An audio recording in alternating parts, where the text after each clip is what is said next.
Welcome everybody to the first ever episode of 3-Episode Rule. It's usually said around the anime community that it takes 3 episodes for you to get into an anime. I believe in a different philosophy. I believe that an anime should get you hooked enough with its first episode to watch at least 3 episodes. This series is to chronicle my experience watching the first 3 episodes of any anime I may think of watching, if I even get that far. Our first anime we will be talking about is Working Buddies. Hataraku Onii-San.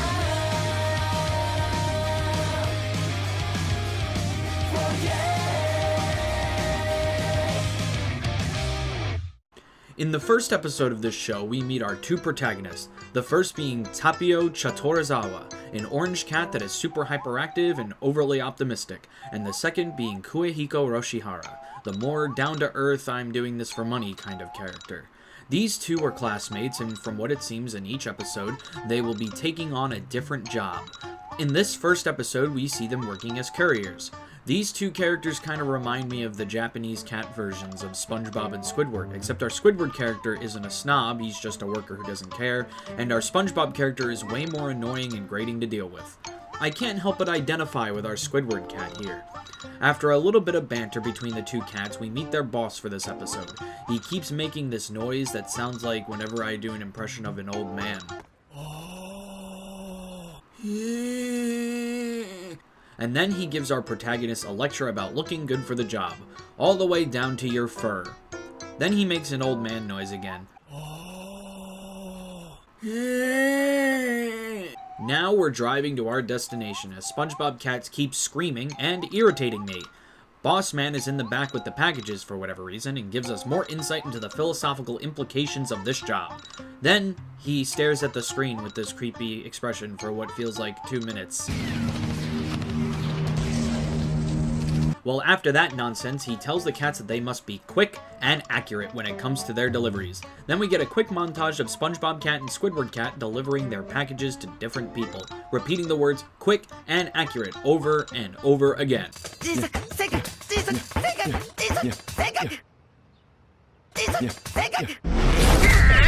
After they are done with their little montage, we are left with a sole, mysterious, black-looking box with a red insignia on it. As our protagonist rests, Squidward Cat notices the mysterious package. SpongeBob Cat goes to open it, but it opens itself, revealing a weird yellow koala. He spews some weird, philosophical, almost existential garbage talk, and then the boss, after making one more just walks away with it. The koala gives one last farewell, and that's where it ends. So, obviously you can tell that so far I really don't like one of our protagonists. Can you guess who it is? I just feel like he's too annoying to be made enjoyable. Most of his lines are just him screaming or repeating stuff. That is not what makes an energetic character. The boss character is also really creepy, and what the fuck is this koala doing giving me mantras or whatever the fuck? Now, as some of you may be surprised to hear, I did decide to give this anime one more shot because I didn't hate it, but I also didn't love it. What really saved this show for me is the short episode length, each episode only being about 4 minutes long, so let's move on to episode 2.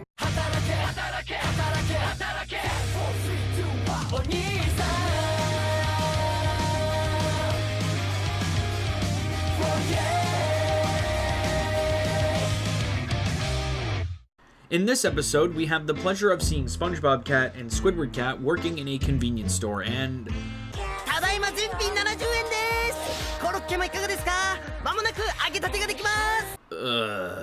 so they're working in a convenience store that is, oh my god, empty. Which we only find out after SpongeBob Cat offers a bunch of food to nobody. Funny joke. After SpongeBob Cat almost ruins what looks to be all the food in the entire store, we meet this episode's boss, some weasel-looking creep. Nah, I think Weasel Fuck is a better name. He tells them to replace the coffee and then runs into the bathroom with a big smile on his face. Now, there's an obvious joke I could be making here, but this is a kids show, so I'm going to refrain myself. SpongeBob Cat and Squidward Cat start stocking the shelves and then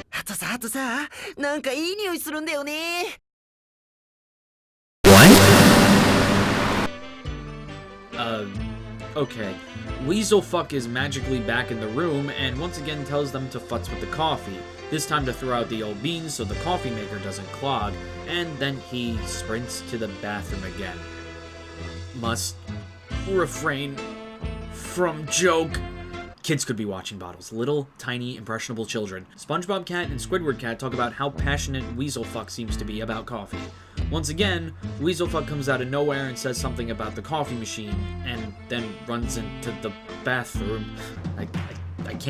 I can't hold it in. I can't hold it in anymore. I can't do it. Children, close your ears before it's too late. He's applying the handbrake. He's blowing the barn. He's choking the sheriff and waiting for the posse to come. He's doing the port sword jiggle. He's electing the president. He's firing the flesh musket. He's gripping the pencil. He's holding the sausage hostage. He's jerking the gherkin. He's kicking your roommate for 5 to 10 minutes to call your parents. He's lubing the tube. He's molesting the moose. He's noodling his noodle. He's doing the one-gun salute. He's pumping the gas at self-service island. He's roughing the suspect. He's shooting the pocket rocket. He's tweaking the toucan. He's whacking his willy. That man is having a really good time in that bathroom. Whew. Now that that's out of the way. After finding their appreciation for the coffee, Squidward Cat decides to take out the garbage. When he opens the freezer, what does he find? That weird fucking yellow koala again. The koala spews out some more profound statements as we hear the Weaselfuck go to the bathroom again. This one was a weird one. Once again, SpongeBob Cat is really, really annoying to me. The boss is really creepy, and this koala spews some philosophical garbage at us. It really just kinda seems like a repeat of the previous episode, but with a convenience store skin. This is unfortunately where I decided to stop. Trust me, this isn't the worst show I've ever seen. It's not even a bad show. But SpongeBob Cat being super annoying, the bosses being really creepy, and the seemingly repeating nature of these episodes, just with different jobs as cosmetics so they can spew their philosophical nonsense about each job, does not interest me enough to continue watching the show. My problem here is that it's not a bad show by any means, it's just not interesting either. That's why my journey ends at episode 2.